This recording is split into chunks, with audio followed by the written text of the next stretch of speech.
출애굽기 32장 15절부터 35절까지입니다. 모세가 돌이켜 산에서 내려오는데 두 증거판이 그의 손에 있고 그 판의 양면 이쪽 저쪽에 글자가 있으니 그 판은 하나님이 만드신 것이요 글자는 하나님이 쓰셔서 판에 새기신 것이더라. 여호수아가 백성들의 요란한 소리를 듣고 모세에게 말하되 진중에서 싸우는 소리가 나나이다. 모세가 이르되 이는 승전가도 아니요 패하여 부르짖는 소리도 아니라 내가 듣기에는 노래하는 소리로다 하고 진에 가까이 이르러 그 송아지와 그 춤추는 것들을 보고 크게 노하여 손에서 그 판들을 산 아래로 던져 깨뜨리니라. 모세가 그들의 만든 송아지를 가져다가 불살라 부수어 가루를 만들어 물에 뿌려 이스라엘 자손에게 마시게 하니라. 모세가 아론에게 이르되 이 백성이 당신에게 어떻게 하였기에 당신이 그들을 큰 죄에 빠지게 하였느냐. 아론이 이르되 내 주여 노하지 마소서. 이 백성의 악함을 당신이 아나이다. 그들이 내게 말하기를 우리를 위하여 우리를 인도할 신을 만들라. 이 모세 곧 우리를 애굽 땅에서 인도하여 낸 사람은 어찌 되었는지 알 수 없노라 하기에 내가 그들에게 이르기를 금이 있는 자는 빼내라 한즉 그들이 그것을 내게로 가져왔기로 내가 불에 던졌더니 이 송아지가 나왔나이다. 모세가 본즉 백성이 방자하니 이는 아론이 그들을 방자하게 하여 원수에게 조롱거리가 되게 하였음이라. 이에 모세가 진문에 서서 이르되 누구든지 여호와의 편에 있는 자는 내게로 나아오라 하매 레위 자손이 다 모여 그에게로 가는지라. 모세가 그들에게 이르되 이스라엘의 하나님 여호와께서 이렇게 말씀하시기를 너희는 각각 허리에 칼을 차고 진 이문에서 저 문까지 왕래하며 각 사람이 그 형제를 각 사람이 자기의 친구를 각 사람이 자기의 이웃을 죽이라 하셨느니라. 레위 자손이 모세의 말대로 행하매 이날에 백성 중에 3,000명가량이 죽임을 당하니라. 모세가 이르되 각 사람이 자기의 아들과 자기의 형제를 쳤으니 오늘 여호와께 헌신하게 되었느니라. 그가 오늘 너희에게 복을 내리시리라. 이튿날 모세가 백성에게 이르되 너희가 큰 죄를 범하였도다. 내가 이제 여호와께로 올라가노니 혹 너희를 위하여 속죄가 될까 하노라 하고 모세가 여호와께로 다시 나아가 여짜오되 슬프도소이다. 이 백성이 자기들을 위하여 금신을 만들어 싸우니 큰 죄를 범하였나이다. 그러나 이제 그들의 죄를 사하시옵소서. 그렇지 아니하시오면 원하건대 주께서 기록하신 책에서 내 이름을 지워버려 주옵소서. 여호와께서 모세에게 이르시되 누구든지 내게 범죄하면 내가 내 책에서 그를 지워버리리라. 이제 가서 내가 네게 말한 곳으로 백성을 인도하라. 내 사자가 내 앞서 가리라. 그러나 내가 보응할 날에는 그들의 죄를 보응하리라. 여호와께서 백성을 치시니 이는 그들이 아론이 만든 바 그 송아지를 만들었음이더라. 아멘.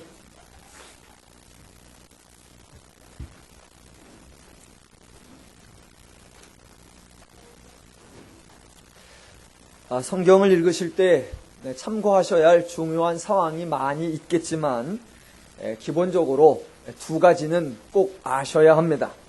그 중에 하나가 하나님은 선하시다라는 것입니다. 간혹 하나님에 대하여 하는 말 중에 하나님이 그렇게 하시면 되냐? 하나님이 이 일을 그렇게 하시면 안 되지 않느냐라는 말을 하는 사람들이 있습니다. 가장 대표적인 예로 하나님이 가나안 백성을 진멸하라고 말씀하신 이 일을 도무지 이해할 수 없다고 하면서 인간을 창조하신 하나님이라면서 모든 인류의 하나님이라면서 그렇게 하실 수 있느냐라고 강하게 하나님을 거부합니다. 그때 저의 대답은 하나님은 그러시지 않다라는 것입니다. 죄인된 인간의 기준에서 보아도 그래서는 안 되는 일이라면 하나님은 더욱이나 그렇게 행동하지 않는다는 것입니다. 하나님이 인간의 수준이나 인간의 기준에조차도 미치지 못한다면 그것은 정말로 어이없는 일일 것입니다. 그러므로 성경을 읽을 때 하나님이 행하시는 일 중에 당황되고 난처한 일들은 그 내용 자체에 대하여 난감해 하실 것이 아니라 앞뒤 정황을 잘 살펴보셔야 합니다. 간혹 성경에 이게 정말로 하나님이 이렇게 하셨다면 큰일인데 이렇게 하시면 안 되지 않는가, 그런 의아심이 드는 구절들이 있습니다. 그런 구절일 때 흔히 일반적으로 사용하는 방식 중에 하나는 하나님의 정당성을 강조하는 겁니다. 하나님이 하시는 일은 무조건 옳다, 그러니까 좀 이상해도 그건 옳아 라고 몰아가는 것입니다. 그러나 그렇게 해서는 안 됩니다. 물론 결론은 하나님이 옳으시다는 것입니다. 그러나 그냥 옳다고만 말할 것이 아니라 왜 옳은가가 나와 주어야 합니다. 왜 옳은지를 설명하지 못한 채 그냥 하나님이 하신 일이기 때문에 따지지 말라, 하나님은 옳다라고만 강조해서는 안 됩니다. 기본적으로 하나님이 옳으신 분이기 때문에 하나님이 행하시는 일은 당연히 옳은 일입니다. 만약 성경에서 하나님이 옳지 않은 일, 합당하지 못한 것처럼 보이는 그런 일들을 행하신다면 그것은 하나님의 일이 아니고 하나님의 의도가 아니고 하나님의 방식이 아닙니다. 자세히 살펴보면 지난주에 설명드린 것처럼 풍자일 수도 있고 인간이 하나님이 하시는 일을 오해하는 것일 수도 있습니다. 성경에 나타난 하나님은 인간을 몰아세우신 하나님이 아니시고 인간에게 강제나 억압을 행하시는 분이 아니시고 인간에게 일방적으로 주입하시는 분도 아니십니다. 하나님이 불의한 일을 행할 분도 아니시고 불공평한 일을 행하실 분도 아니시고 비인격적인 일을 행할 분도 아니십니다. 그러므로 다시 한번 강조합니다. 마치 하나님이 불의하고 불공평한 일을 행하셨다면 우리가 하나님의 비리를 감추어 드리는 것처럼, 우리가 하나님의 부당한 일을 편들어 드리는 것처럼, 우리가 어떻게든 하나님을 추켜 세워드리는 것 같은 그런 해석이나 그런 입장을 취하려고 하지 마십시오. 하나님은 선하고 의로우신 분으로서 언제나 선하고 의로우신 행동만 하십니다. 성경에 의심스러운 본문이 생기면 자꾸 읽어서 하나님이 과연 옳으시구나라는 것을 이해하고 분별하는 쪽으로 자꾸 묵상하셔야 합니다. 또 하나 성경을 읽으실 때 반드시 기억하고 있어야 하는 내용이 인간이 죄인이다라는 사실입니다.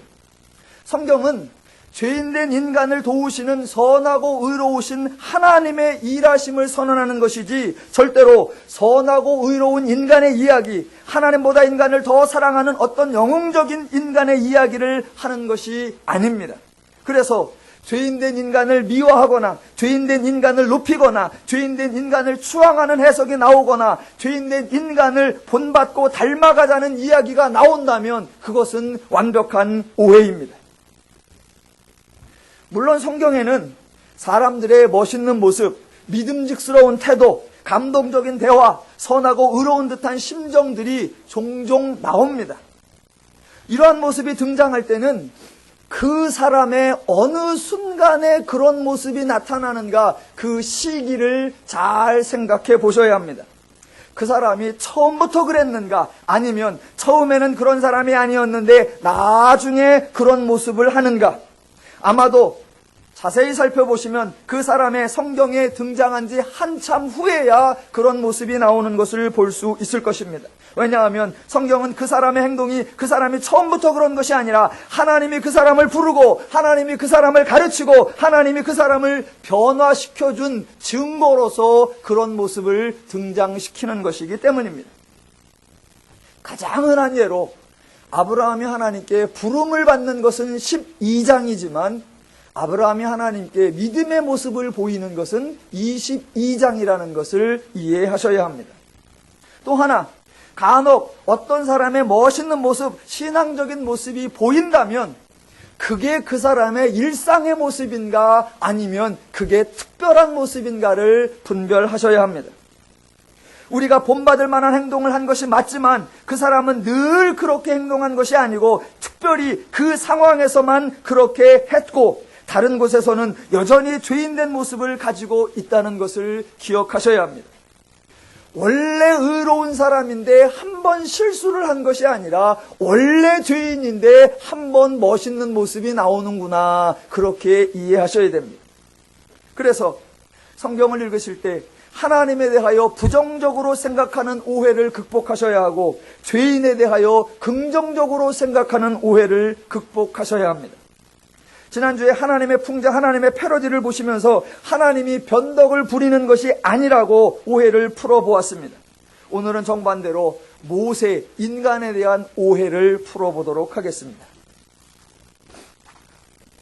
자, 모세는 인간입니다. 성경적 표현으로 하면 모세도 죄인입니다. 이스라엘 백성들이 하나님을 거부하고 하나님의 일하심을 믿지 않았습니다. 모세는 그러한 이스라엘 백성들 중에 한 사람입니다. 이스라엘 백성과 모세는 전혀 다른 사람이 아니라 같은 인간, 같은 종자, 즉 같은 죄인입니다. 이스라엘과 모세가 같고 또 이스라엘과 애굽이 같고 이스라엘과 애굽과 온 인류가 다 같이 죄인으로 동일한 것입니다. 그 죄인들의 특징은 죄의 기준과 죄의 가치와 죄의 원리를 따라 행동한다는 것. 그래서 생각하는 것이 죄요, 꿈꾸는 것이 죄요, 소망하는 것이 죄요, 바라는 것이 죄요, 비전이 죄요, 전공이 죄요, 취미가 죄인 자들입니다. 그래서 모세의 어떤 행동, 모세의 어떤 말을 여러분이 읽으실 때에도 이 모세가 죄인이다라는 기본 전제를 알고 계셔야 합니다. 모세가 하나님께 부름을 받은 하나님의 사역자다라는 사실보다 더 근본적으로 놓치지 말아야 하는 게 모세, 그도 죄인이라고 하는 사실입니다. 조금 더 살펴보면 인간적 측면에서 모세는 왕궁 출신입니다. 어려서부터 당시 최대의 강대국 애굽의 왕궁에서 최고의 권력자들과 함께 생활하였고 최고의 권력이 행사되는 그 현장에서 권력의 측에서 활동하던 자였습니다. 당연히 모세도 정치적 인물이요, 권력을 아는 자요, 죄인의 속성을 가진 자입니다. 한 번은 왕궁에 있을 때 어떤 애굽 사람이 히브리 사람, 곧 자기 형제를 치는 것을 보고 그 사람을 쳐 죽여 모래 속에 감춘 적이 있습니다. 이미 모세는 인간의 생명은 그 무엇보다 소중하다라는 그런 가치관이 아니라 내 민족을 위해서라면 저런 놈 하나 죽여도 된다라는 생각을 가지고 있던 그런 사람입니다. 또 모세가 광야에 머물렀을 때 하나님이 모세를 부르셔서 애굽으로 가라고 할 때 모세가 거부했습니다. 단순히 소심한 성격이거나 하나님에 대한 무지 때문에 거부한 것이 아닙니다. 모세가 하나님께 거부한 이유는 자기가 가더라도 자기 백성들이 믿지 않을 것이기 때문이라고 말하며 자신이 가면 백성들 앞에 인정받을 수 있게 해달라라는 요청을 했고, 그래서 단순히 가는 것이 아니라 자신의 손에 능력의 지팡이가 들려 있어야 했고 자신의 옆에 대변인이 있어야 했던 것입니다. 모세를 하나님의 일꾼으로, 하나님의 사역자로, 처음부터 순종하는 자, 처음부터 하나님을 신뢰했던 자, 처음으로 하나님의 역할을 대행했던 자, 그렇게 생각하시면 안 됩니다. 제가 모세를 악평하거나 폄하하자는 것이 아니라 모세의 지극히 인간적인 측면, 모세의 죄인됨을 알고 계셔야 한다는 것입니다. 그런 전제하에 오늘 본문을 보십시다. 출애굽기 32장의 시내산 사건은 여러 가지 측면에서 대조를 이루고 있습니다. 하나님은 산 위에서 성막과 법궤를 가르치고 계시고 백성은 산 아래에서 신상을 만들고 있었습니다. 이제 이러한 백성들의 행동에 대하여 하나님이 반응하시고 하나님이 처리하는 방식과 인간이 반응하고 인간이 처리하는 방식을 대조하여 주고 있습니다. 32장 7절로 14절까지의 지난주에 하나님의 반응, 하나님의 처리 방식이 나타났고 오늘 15절부터 35절까지의 인간의 방식, 인간의 반응, 인간의 처리하는 태도가 나타나서 두 개를 대조하여 주는 겁니다. 그래서 오늘은 인간의 방식, 죄인의 방식이 과연 어떻게 하나님과 다른가, 과연 어느 방식이어야 인간이 살 수 있는가, 그것을 상고해 보겠습니다. 시내산에서 내려오던 모세는 여호수아와 만나서 백성 가운데서 들려오는 소리에 대해서 말했습니다. 모세는 그 소리를 알아차렸습니다. 저것은 승리하는 승전가도 아니고 패배하여 부르는 패전가도 아니라 백성들 가운데 춤추고 노는 소리다 라고 하고서 내려와서 실제로 그 광경을 보고 취한 행동이 19절입니다. 전에 가까이 이르러 그 송아지와 그 춤추는 것들을 보고 크게 노하여 손에서 그 판들을 산 아래로 던져 깨뜨리니라. 여러분, 모세가 왜 이렇게 할까요? 산에서 하나님이 친히 판을 만드시고 하나님이 친히 글을 쓰셔서 하나님이 친히 주신 그 증거판들을 모세가 집어던져 깨뜨려 버립니다. 왜 이렇게 행동했을까요? 모세의 행동을 분석하기 위하여 모세의 다른 행동하고 비교를 한번 해보도록 하겠습니다. 성경에 모세가 하나님의 말씀에 불순종하는 장면이 있습니다. 잘 아시는 대로 민수기 20장에 나오는 건데, 백성들이 물이 없어 원망할 때에 하나님께서 20장 8절에서 너희는 반석에게 명하여 물을 내라 라고 말씀하셨는데, 모세는 반석을 2번 쳐서 물을 내고, 이에 대해 하나님께서는 너희가 나를 믿지 아니하고 이스라엘 자손의 목전에서 내 거룩함을 나타내지 아니하였다라고 지적하십니다. 그 사건이 민수기 20장에 나온다라고 하는 그 사건의 순서, 그 사건의 시기를 생각하셔야 한다는 겁니다. 만약 모세가 하나님을 만난 지 얼마 안 돼서 예를 들어 출애굽기 5장이라든가 출애굽기 10장이라든가 출애굽기 한 11장 정도 거기 어디에서 하나님 말씀과 다르게 행동했다면 그것은 실수라고, 또는 아직 하나님을 잘 몰라서 그랬다라고 생각할 수 있습니다. 그런데 민수기 20장에 나타나는 사건은 모세의 사역 초기에 등장하는 것이 아니라 이미 하나님과 오랜 세월을 동행했고 하나님과 모든 가르침을 받았고 하나님의 모든 이적과 기사를 다 경험한 사역 말기에 등장하는 사건입니다. 그러니까 모세의 민수기 20장의 사건은 실수가 아니라 의도적이라는 것입니다. 몰라서 그렇게 한 것이 아니라 알고도 그렇게 한 것이요, 단순한 불순종이 아니라 의도적 반역이라는 것입니다. 비슷한 예를 하나 더 들어보면 다윗의 경우도 마찬가지입니다. 다윗이 인구조사를 행함으로 하나님께 불순종을 넘어 반역하는 행동이 나옵니다. 이때에도 다윗은 왕이 된 초기에 인구조사를 행하는 것이 아닙니다. 만약 왕이 취임하고 초기에 했다라고 하면 어떤 측면으로는 이해해 줄 수 있습니다. 이제 왕이 되어서 통치를 좀 더 잘하기 위한 준비 자료로 세금을 거두어야 되니까 통계가 나와야 되고 군대를 형성해야 되니까 인구 파악이 돼야 되고, 그렇기 때문에 백성 실태를 파악하기 위한 조치로 했다라고 이해할 수 있습니다. 그러나 다윗의 인구조사는 통치 말기에 이제 거의 죽기 전에, 그것도 주변 참모들의 극구 만류에도 불구하고 고집 피우며 기어이 인구조사를 합니다. 실수가 아니라 의도적인 것입니다. 왜냐하면 자신의 업적을 확인하고 싶었던 것입니다. 다시 본문으로 돌아와서 시내산에서 내려온 모세가 하나님의 증거판을 던져 깨뜨려 버립니다. 왜 이렇게 했을까? 자, 이 사건의 당사자는 모세가 아니라 하나님이십니다.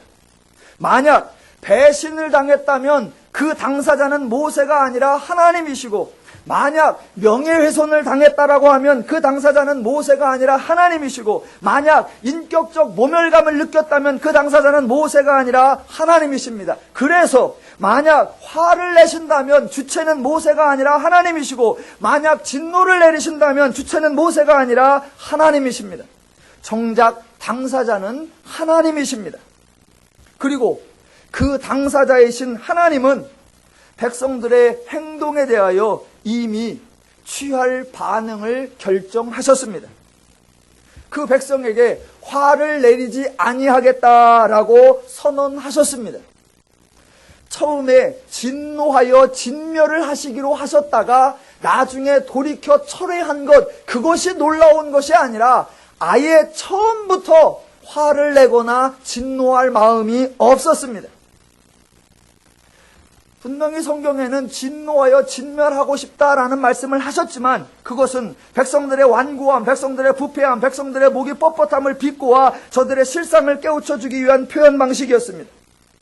백성들의 반역에도 불구하고 하나님이 아무런 징계도 내리지 않은 것은 이번이 처음이 아니라 하나님은 원래부터 그렇게 행동하셨습니다. 이스라엘이 부패한 백성이라는 것, 이스라엘이 목이 뻣뻣한 백성이라는 것은 하나님이 이제사 비로소 알게 된 것이 아니고 이제사 실제로 체감해본 것이 아니고 이스라엘은 원래부터 부패하고 이스라엘은 원래부터 목이 뻣뻣하다고 하나님이 진작부터 알고 계셨습니다. 그동안도 하나님은 이스라엘의 불순종과 패역함에 대하여 단 한 번도 화를 내신 적이 없습니다. 이스라엘의 계속되는 불평분만 해도 하나님은 단 한 번도 추궁하거나 문책하거나 징계하신 적이 없습니다. 홍해 앞에서 백성들이 불평할 때에도 하나님은 잠잠히 바다를 열어주셨습니다. 마라에서 백성들이 원망할 때에도 하나님은 잠잠히 쓴 물을 마실 수 있는 물로 고쳐주셨습니다. 르비딤 광야에서 이스라엘 백성들이 한심할 정도로 불평하며 어리석기 짝이 없을 정도로 원망할 때에도 하나님은 잠잠히 그들에게 만나를 제공하여 주셨습니다. 하나님은 처음부터 지금까지 동일하게 역사하고 계십니다. 저들이 부패하고 목이 뻣뻣한 것 지금 아는 게 아니라 원래부터 알고 계셨기 때문에 하나님은 백성들을 이해하셨고 하나님은 백성들을 용서하셨습니다. 당사자인 하나님이 이 사건을 수용하셨고 다만 교육적 기회로 풍자의 말씀을 하셨을 뿐입니다. 하나님이 당사자입니다. 모세는 당사자가 아닙니다. 모세가 이 사건에 대하여 왈가왈부할 아무런 권한이 없고 모세가 이 사건에 대하여 자신의 느낌이나 감정이나 그 어떤 반응을 낼 수 있는 위치에 존재하지 않고 그동안도 그런 역할을 해온 적이 없고 하나님은 모세에게 그런 것을 의뢰하거나 부탁한 적도 없습니다. 그런데 지금 모세가 분노하여 하나님의 증거판을 던져 깨뜨려 버립니다. 왜요? 모세가 하나님의 증거판을 깨뜨리는 분노. 왜? 저는 32장을 보면서 32장 전체에서 가장 싸가지 없는 인간을 하나 골라라 그러면 백성들이 아니라 모세가 아닌가. 가장 불경한 인간을 하나 꼽으라 그러면 백성이 아니라 모세가 아닌가 그렇게 생각을 합니다. 자, 성경을 읽다가 이해가 안 되면 어떻게든 이해를 해보려고 다양한 각도를 생각해 보아야 합니다. 내가 이해되지 않는다고 해서 그냥 일정한 대답으로 몰아가서는 안 됩니다. 하나님의 사역을 정당하게 설명을 해야지 무조건 하나님이 정당하다라고 우겨서는 안 되는 것처럼 모세의 행동도 모세가 행한 행동이 무슨 의도인지를 밝혀내야지 모세는 하나님의 사람이니까 무조건 모세가 하는 일은 옳다라고 옹호해서는 안 됩니다. 모세가 그러면 왜 이렇게 화를 냈을까? 모세가 왜 이렇게 분노했을까? 이 모세의 행동을 혹자들은 모세의 편을 들어 말해주기를 지금 모세가 하나님을 대신하여 거룩한 분노를 내고 있다라고 말도 안 되는 소리를 합니다. 절대로 그렇지 않습니다. 만약 10절부터 14절까지 하나님이 진노하여 진멸하려고 했는데 모세가 간언하니까 그때서 하나님께서 뜻을 돌이켰다. 만약 그대로라고라면 하나님은 성질을 참지 못해서 진노하시고 하나님 스스로의 약속도 맹세도 다 깨버리고 자기 화에 부들부들 떨면서 백성을 진멸하겠다고 난리를 치시는 그런 하나님이 되어버리고 어차피 죄인은 그놈인 것이 뻔한데 이스라엘 백성들을 진멸하여 버리고 모세로 하여금 큰 나라를 만들면 달라질 것으로 기대하는 인간에 대해 아무것도 모르는 철부지 하나님이 되어버리고 또 한 번 말씀하셨다가 모세라고 하는 위대한 지도자가, 경험이 있는 모세가 옳은 소리를 하자 금세 자기의 선언을 뒤집어버리는 변덕쟁이 하나님이 되어버리고 맙니다. 그래서 하나님은 추한 하나님이 되어버리고, 반대로 모세는 백성들을 하나님의 진멸에서 건져낸 위대한 지도자요, 하나님보다 공의롭고 하나님보다 사려 깊은 진정한 인간의 영도자요, 신도 감당치 못할 위대한 사람이 되어버립니다. 과연 그럴까요? 모세의 태도가 하나님을 대신하는 거룩한 분노일까요? 아니요, 절대로 그렇지 않습니다. 지금 모세는 자신이 나설 자리가 아니고, 자신이 나설 위치가 아니고, 자신이 나설 일이 아닙니다. 모세는 왜 그럴까? 자, 이제 모세의 행동을 통해서 모세의 행동의 원인을 분석해 보겠습니다. 21절. 모세가 아론에게 이르되 이 백성이 당신에게 어떻게 하였기에 당신이 그들을 큰 죄에 빠지게 하였느냐. 지금 모세의 행동은 하나님의 말씀을 전달하는 것도 아니고, 하나님을 대신해서 행동하는 것도 아니고, 하나님을 위해서 하는 것도 아닙니다. 지금 성경은 인간 모세, 죄인 모세가 행동하는 것을 우리에게 보여주고 있습니다. 백성들의 죄지는 모습을 보고 모세가 아론에게 어찌하여 이런 일이 일어났느냐라고 추궁을 합니다. 이 추궁하는 장면부터가 하나님과 인간 모세가 다르다는 것이 비교되는 겁니다. 자, 하나님이 인간과 교통하시는 방법 중에, 자, 기억하셔야 되는 것 두 가지. 첫 번째는 하나님은 죄를 짓는 인간에게 책임을 추궁한 적이 없고 왜 이렇게 했느냐고 따진 적이 없다는 것입니다. 성경을 잘 생각해 보십시오. 하나님이 그렇게 질문하고 따지고 추궁하고 문책하신 적이 있는가? 없습니다. 하나님은 그런 거 안 하십니다. 왜 안 하냐면 백성들이 죄인이요, 백성들이 부패한 자요, 백성들이 목이 뻣뻣한 자라는 것을 이미 알고 계시기 때문입니다. 뻔히 다 아는 걸 굳이 물을 이유가 없습니다. 그는 그렇게밖에 할 수 없는 걸 문책한다고 달라질 것이 아니라는 걸 하나님은 알고 계시는 겁니다. 물론 가끔 성경에 보면 하나님이 질문하시는 것 같은 그런 표현 방식이 나옵니다. 예를 들어서 아담이 범죄한 후에 나무 뒤에 숨어 있으니까 하나님께서 아담을 부르시면서 하는 말, 아담아 네가 어디 있느냐라고 말씀하십니다. 지금 아담이 하나님하고 술래잡기를 하는 게 아닙니다. 어머 나는 너 못 찾겠네, 어디 있니? 그런 장면이 아닙니다. 내가 너를 그렇게 만들어 놓지 않았는데 지금 너의 모습은 내가 너에게 기대하는 모습이 아닌데 왜 그러고 있느냐라고 하는 답답함과 안타까움의 심정, 그것입니다. 출애굽기에서 14장에서 홍해 앞에서 백성들이 하나님을 원망하고 있을 때 모세도 맹하니 있고 하나님에게 하나님 어찌합니까? 그럽니다. 그때 하나님이 모세에게 하시는 말씀도 마찬가지입니다. 모세야 너는 어찌하여 내게 부르짖느냐?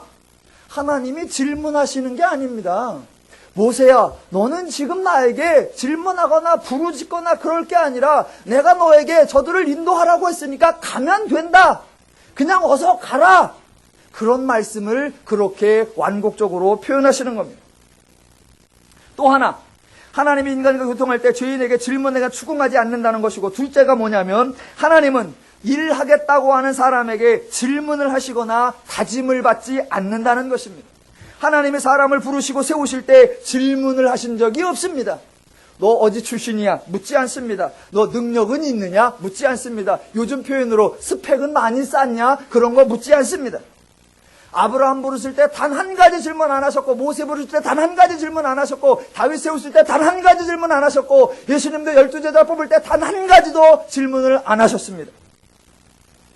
또 하나님은 인간에게 다짐을 받지도 않으십니다. 너 일을 잘할 자신은 있냐? 묻지 않습니다. 다짐받지 않습니다. 변하지 않을 거지? 너 신실하게 할 거지? 또 죽을 고생할 각오는 되어 있지? 하나님은 전혀 그런 다짐이나 서약이나 언약이나 맹세나 어떤 문서의 사인을 요구하지 않습니다. 왜냐하면 하나님이 인간의 능력에 의존할 것이 아니기 때문이고, 도리어 하나님이 그를 도우실 것이고 하나님이 그를 세우실 것이기 때문에 질문할 이유도 없고 다짐을 받을 이유도 없습니다. 누가 일하시느냐? 하나님이 일하시는 분이십니다. 믿으시면 아멘. 우리는 자꾸 이거를 안 해요. 우리는 늘 물어. 목사가 되려고 하면 신학은 제대로 공부를 하셨습니까? 성적은 좋으셨습니까? 구원의 확신은 있으십니까? 소명은 분명하십니까? 늘 물어. 두 번째는 늘 다짐을 받아. 하다가 때려치실 거 아니죠?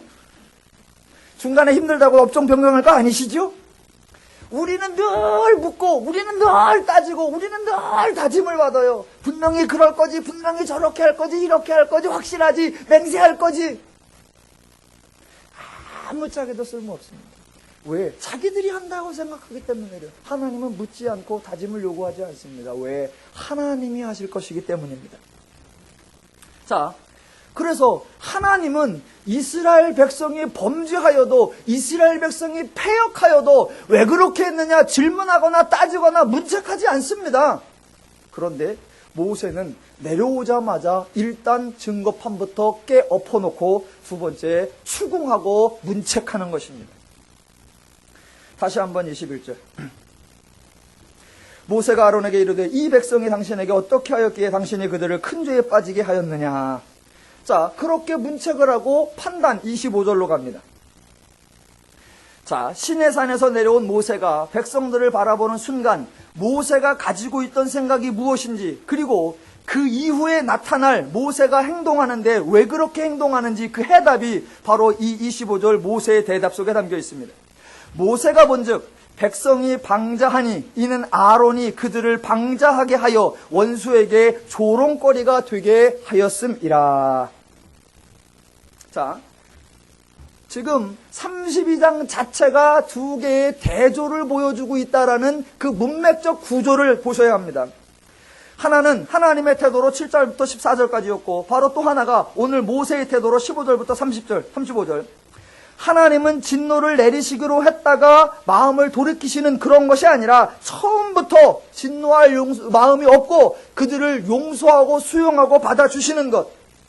그런 하나님의 방식과 인간의 죄인의 행동을 대조적으로 보여주는 것. 그래서 이제 15절부터 35절까지는 철저하게 인간 모세, 죄인 모세, 인간 중에 지도자 모세, 인간의 문제, 인간의 행동에 대하여 하나님의 처리하시는 과정과 다른 인간이 처리하는 과정, 그걸 보여주고 있다라는 구조를 보셔야 합니다. 자, 그런 가운데 하나님은 백성에게 추궁하지 않는다. 왜? 인간이 죄인이라는 것을 아니까. 그런데 모세도 백성을 추궁하지 않습니다. 모세가 추궁하는 건 백성이 아니라 아론입니다. 21절 다시 보세요. 이 백성이 당신에게 어떻게 하였기에 당신이 그들을 큰 죄에 빠지게 하였느냐. 25절. 백성이 방자하니 이는 아론이 그들을 방제하게 하여 원수에게 조롱거리가 되게 하였음이라. 모세도 백성을 탓하지 않습니다. 그런데 하나님의 백성을 추궁하지 않는 이유와 모세가 백성을 추궁하지 않는 이유가 다르다는 겁니다. 하나님은 모든 인간이 죄인인 걸 아시기 때문에 추궁하지 않고, 모세는 백성을 추궁하지 않는 이유가 뭐냐면 백성은 그냥 백성일 뿐이요. 즉 백성과 아론, 백성과 지도자, 백성과 리더를 구분하여서 백성은 백성일 뿐이다 라고 생각하는 것입니다. 백성은 백성일 뿐이고 정작 주장한 것은 지도자다. 그래서 백성이 어찌하였든 간에 지도자가 제대로 하면 백성을 통제할 수 있고, 지도자가 똑똑하면 백성들을 지도하고 제어하고 관리할 수 있다는 것입니다. 그런데 지금 아론, 백성의 지도자로 세워놓고 간 아론, 내가 백성들에게 당했다라는 것입니다. 그래서 25절에서도 아론에게 네가 백성들로 하여금 방자하게 했다. 백성들이 악하고 그 악한 백성은 통제 불능이니까 너로서도 어쩔 수 없었지, 내가 안다. 그게 아니라 아론 내가 방자하고, 아론 내가 무책임하고, 아론 내가 무능하고, 아론 내가 제대로 역할을 하지 못했기 때문에 이런 행동이 일어났다라는 것입니다. 성경은 지금 지도자의 역할, 지도자의 책임을 강조하려는 것이 아니라 인간 문제에 대한 하나님의 인식과 인간의 인식이 어떻게 다른가를 보여주고, 문제인식이 다르니까 해결 방식도 하나님의 해결 방식과 인간의 방식이 어떻게 다른가를 보여주고 있는 것입니다. 인간의 죄인됨을 아시는 하나님이 자비로운 마음으로 인간을 살려주시는 모습과, 인간 중에 백성과 지도자는 구별되어야 한다고 생각하는 죄인 지도자의 어리석고 우매한 인간을 죽이는 방식과 처리 태도를 보여주고 있습니다. 성경이 지금 하나님의 처리 방식과 인간의 처리 방식을 대조하는 이런 본문 가운데에서 지도자의 역할이니 올바른 지도자의 중요성, 책임감 이런 것을 만약 들먹거린다면 그것은 성경의 은혜를, 성경의 의미를 정반대로 왜곡하는 것입니다.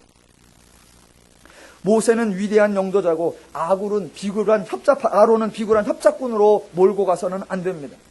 모세는 하나님이 백성들을 진멸하겠다고 선언할 때 온몸으로 막아서는 위대한 지도자이고, 아론은 문제의 사태를 백성들에게 악함하고 변명하며 자신을 빠져나가려고 하는 사꾼이요 거짓 지도자로 몰아세우고 그래서는 안 됩니다. 그래서 어떤 지도자를 세우느냐에 따라 백성들의 생명이 왔다 갔다 한다 이렇게 말해서도 안 됩니다.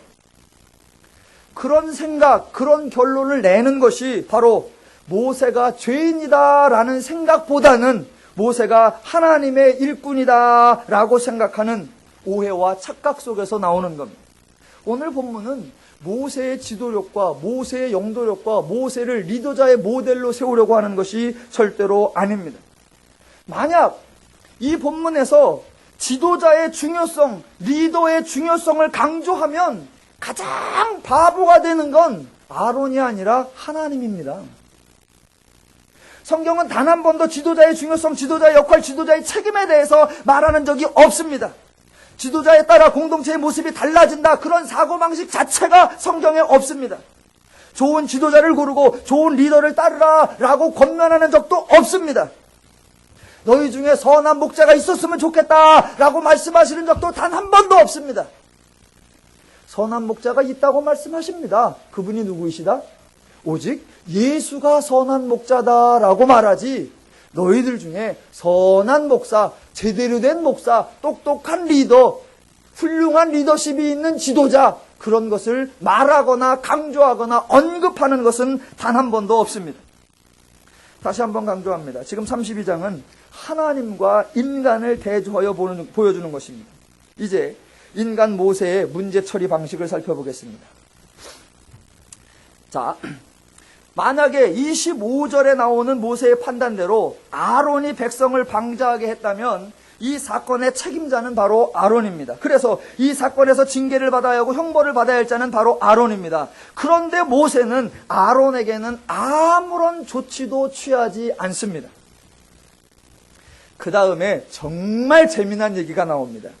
저는 너무너무 재미있는데 여러분은 전혀 맹성망성하시기 때문에 그 재미를 제가 설명해 드리는 방법밖에 없을 것 같습니다.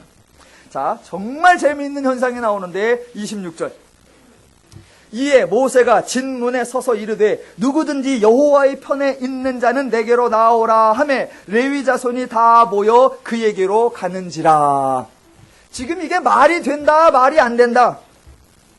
당연히 말이 안 됩니다. 왜냐하면 백성들이 모두 단합하여 신상을 만들었고 백성들이 모두 합심작당하여 하나님 앞에 패역한 모습을 보였는데 그 백성 중에 여호와의 편에 섰는 자가 있습니까? 없습니까? 없습니다. 이미 여호와께서 이스라엘 백성 전체에 대하여 백성이 부패하였다고 선언하셨고 이 백성이 목이 뻣뻣하다라고 선언하셨는데 하나님이 잘못 알고 계신 건가요? 아니요. 백성이 다 그런 게 아니라 그 중에 악당 몇 놈만 그런 거고 부패한 백성 중에도 부패하지 않은 자가 있고 목이 뻣뻣한 백성 가운데도 목이 부드러운 자가 섞여 있나요? 아니요. 하나님은 산 위에서 보신 것이라 제대로 못 보신 것이고 모세는 옆에서 본 거라 제대로 본 건가요? 아니요. 모세가 지금 말이 안 되는 소리를 하고 있는 겁니다. 여호와의 편에 있는 자는 나오라. 그러면 아무도 안 나와야 됩니다. 그런데 더 웃기는 건 그랬더니 또 나오는 인간들이 있다는 겁니다. 나오는 인간들이 있어요. 누가 나왔을까요? 레위 자손. 제발 부탁인데 성경의 흐름을 보셔야 됩니다. 성경의 흐름을 보셔야지 그냥 어떤 선입견 때문에 성경의 흐름을 놓치면 안 됩니다. 여러분은 이미 레위 자손이 나왔다라는 말 속에 속아요. 아, 레위 자손, 하나님의 제사장 역할을 했던 자들, 그렇지. 이미 그런 사람들이니까 모세가 여호와 편에 있는 자 나오라 그러니까 하나님의 제사장 역할을 하는 레위 자손들이 나오는구나. 역시 그들은 다르구나 라고 생각하시면 안 된단 말입니다.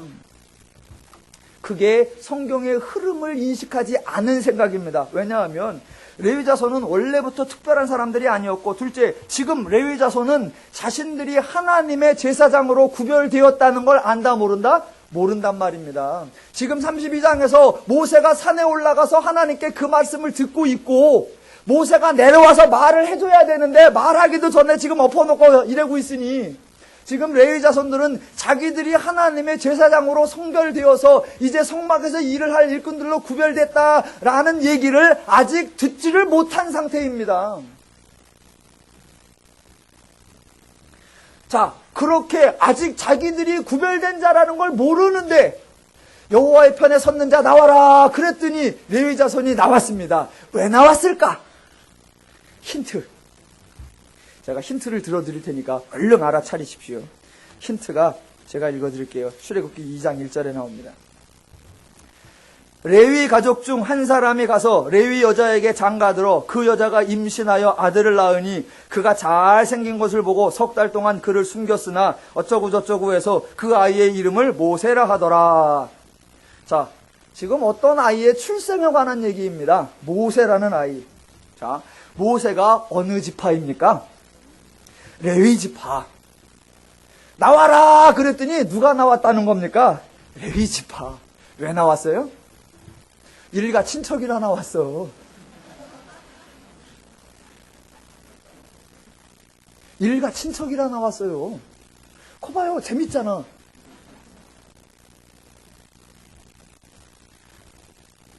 여러분, 인간이 하는 짓을 잘 보시기 바랍니다. 모세가 아론을 추궁했고 모세가 아론을 문책했단 말입니다. 그런데 모세에게는 아론에게는 아무런 조치를 안 해요. 왜? 형이니까.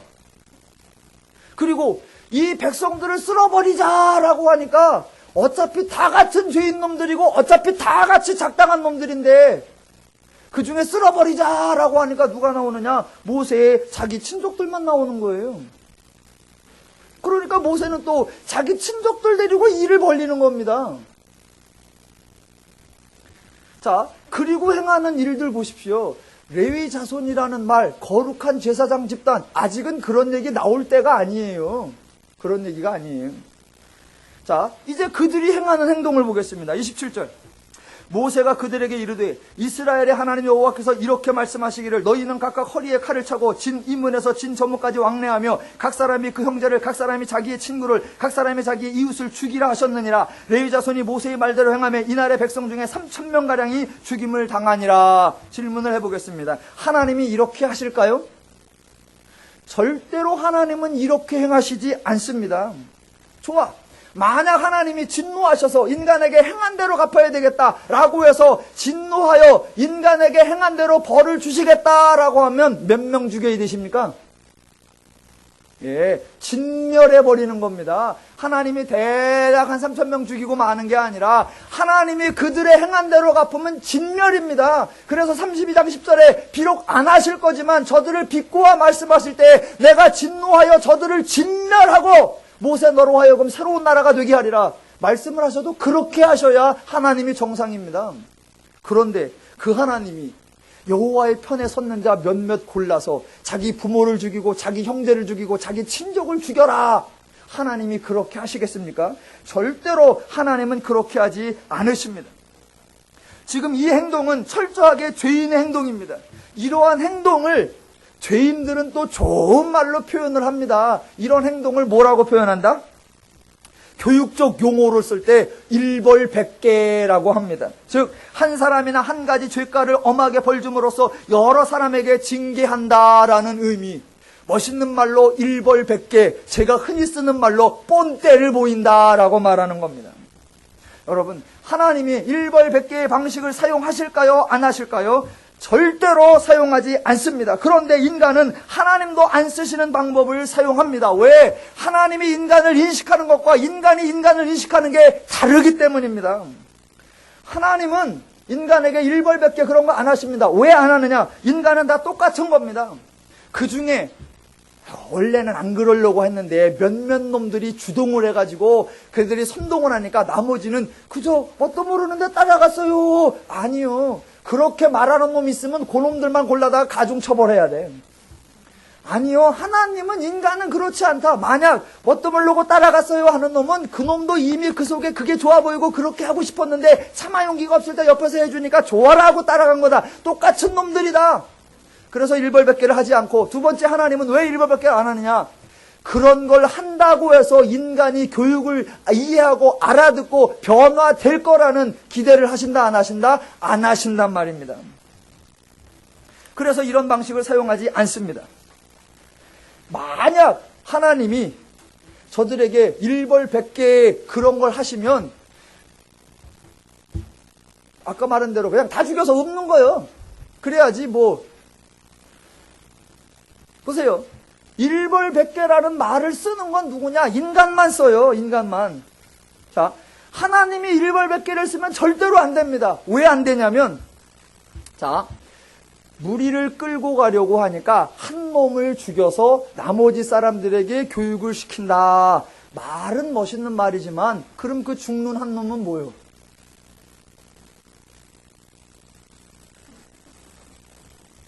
자, 우리는 이런 말을 합니다. 요새 이제 교육계에서 체벌이 문제인데, 애들을 때려야 되느냐 안 때려야 되느냐라고 할 때 어른들은 때려야 한다에 거의 찬성입니다. 왜 그렇다? 때리는 측이니까. 때리는 입장이니까. 자, 또 인간들이 흔히 하는 말 중에 대를 위해서는 소가 희생되어야 한다라는 말을 합니다. 그 말 누가 한다? 꼭 대에 속해 있는 사람이.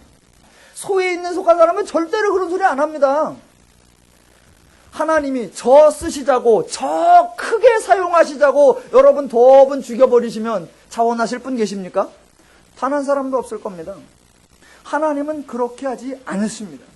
그런데 인간은 그런 말을 하고 인간은 그런 행동을 취해야 한다고 말을 하고 실제로 그렇게 합니다.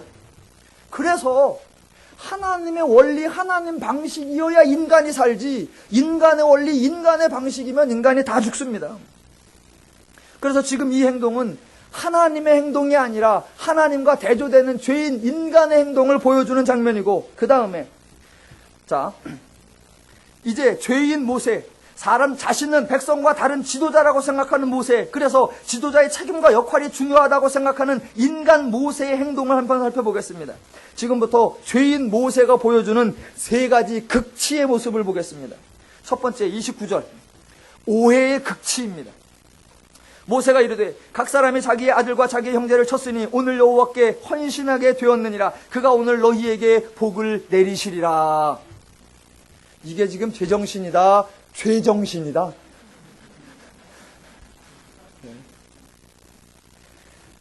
여러분, 하나님을 이렇게 생각하시면 안 됩니다. 각 사람이 자기 아들과 자기의 형제를 쳤으니 오늘 여호와께 헌신되었느니라. 오늘 너희에게 복을 내리시리라. 아니요. 이렇게 행하시면 하나님이 안 되십니다. 이러면 하나님이 살인자요, 이러면 하나님이 가정 파괴범이요, 하나님이 공동체 해체범이 돼버립니다. 아니요. 신앙 왜곡의 극치요, 하나님 원리의 변질의 극치입니다. 제발 선교 현장에 다녀오신 분들 엉뚱한 소리 좀 하지 마. 복음은 피를 먹고 성장한다 하고 놀래 죽겠어.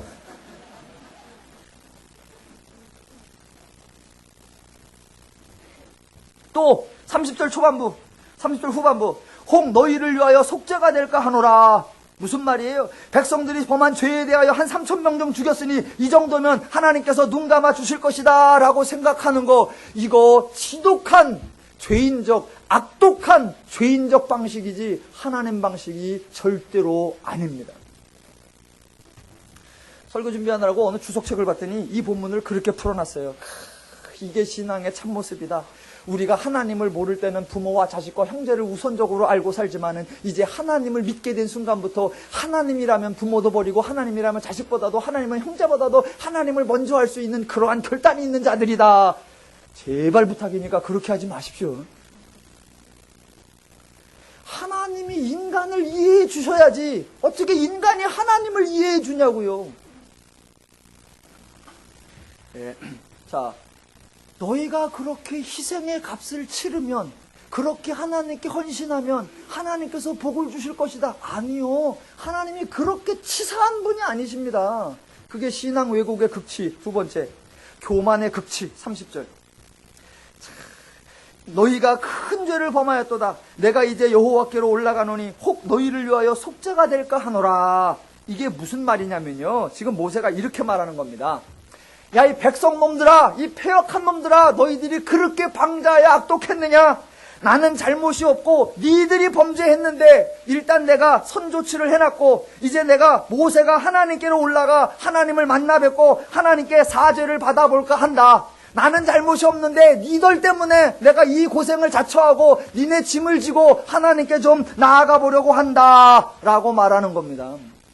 이게 교만의 극치입니다. 아니, 언제부터 인간 모세가 하나님보다 이 백성을 더 사랑했고, 언제부터 인간 모세가 하나님보다 더 자비와 긍휼이 많았고, 언제부터 하나님이 인간 중재자에게 의존하셨단 말입니까?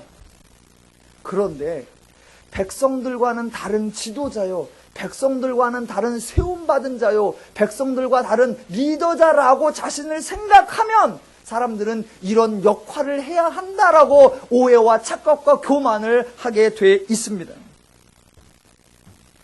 모세의 이 모습이 오늘날 대부분 교회들의 지도자, 교회 목회자들이 가지고 있는 오만과 교만과 패역의 모습입니다. 목사들이 자기가 중요한 줄 알아. 목사들이 자기의 역할이 뭔가 결정적인 줄 알아. 아니요. 어리석음의 극치입니다. 간혹가다 주변에 많이 그러더라고요. 여러분의 기도 제목을 다 써서 주시면 제가 새벽마다 여러분을 위해서 기도해주고 그렇게 목회자가 기도해주면 여러분의 삶이 형통하고 번성할 줄로 믿는다. 아니요. 쉽게 생각을 해봅시다. 여러분이 여러분 문제를 가지고 하나님 앞에 기도할 때 여러분의 절박함과 대신 기도해주는 저의 절박함과 어떤 게 더 절박하겠습니까? 당연히 당사자죠. 여러분이 하나님 앞에 매어달리는 그 간절함과 제3자인 제가 하는 간절함과 비교가 되겠습니까? 당사자는 절박하여 간절하게 생각날 때가 아니라 매 순간 하겠지만 목회자는 기억나면 하지요.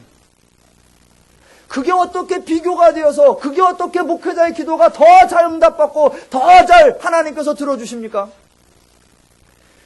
물론 하나님께서 목회자의 기도를 잘 들어주십니다. 왜냐하면 워낙 기도를 안 하다 가끔 하니까.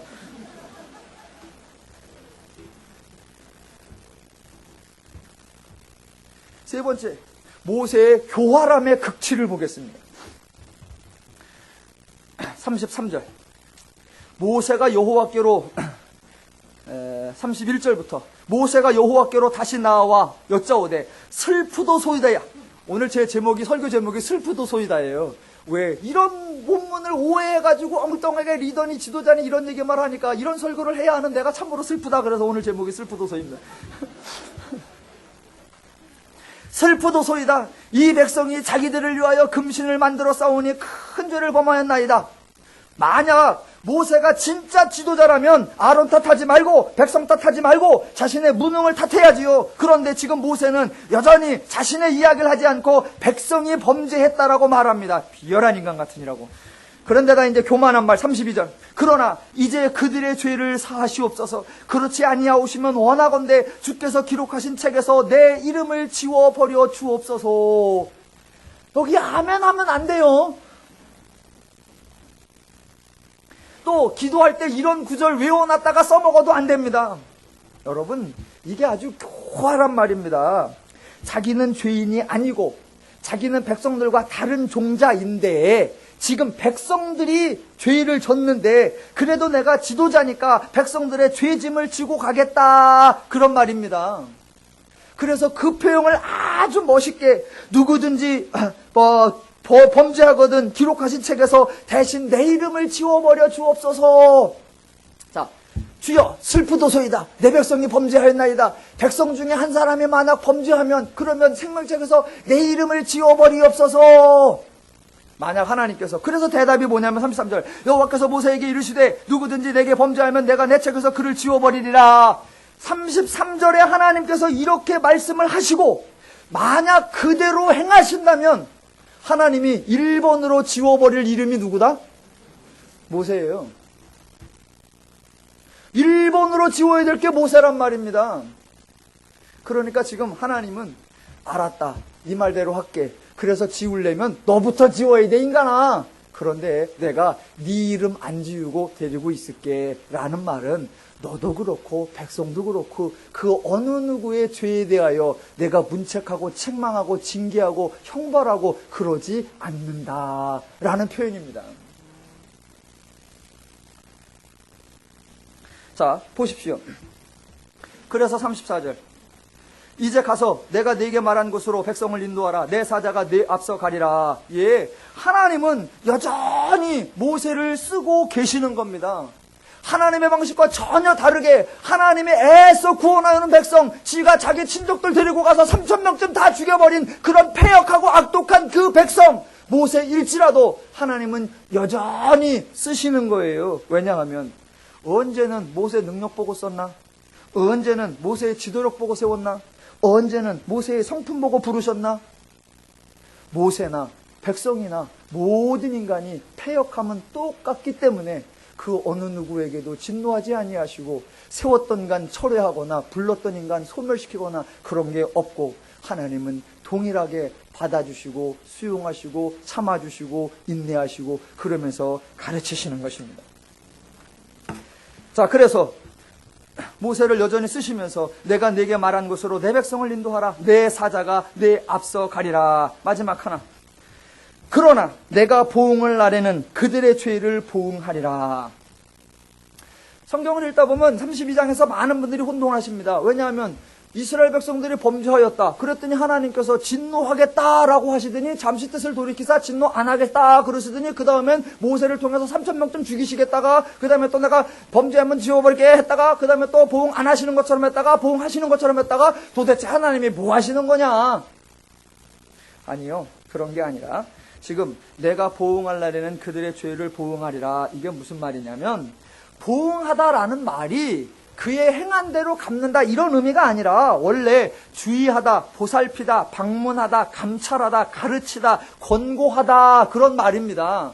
그런데 사람들이 징계라는 말에 너무나 익숙해 있어서 그냥 번역을 다 그렇게 해버린 거예요. 실제로 하면 이렇게 됩니다. 내가 내 사자를 네 앞서 보내며 너희들을 늘 주의하여 보살피고 너희가 만약 죄를 범하면 막아주고 지켜주고 가르쳐줄게.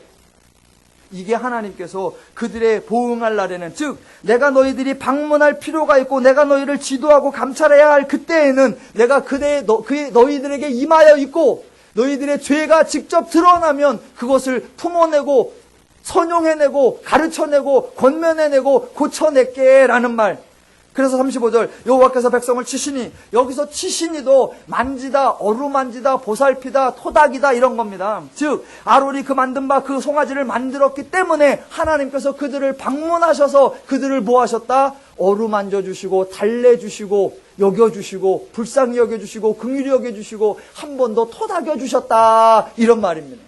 오늘 안타깝게도 하나님의 지도력은 사라지고 모두 인간의 지도력만 강조합니다. 하나님의 방식은 사라지고 인간의 방식만이 유통되고 있습니다.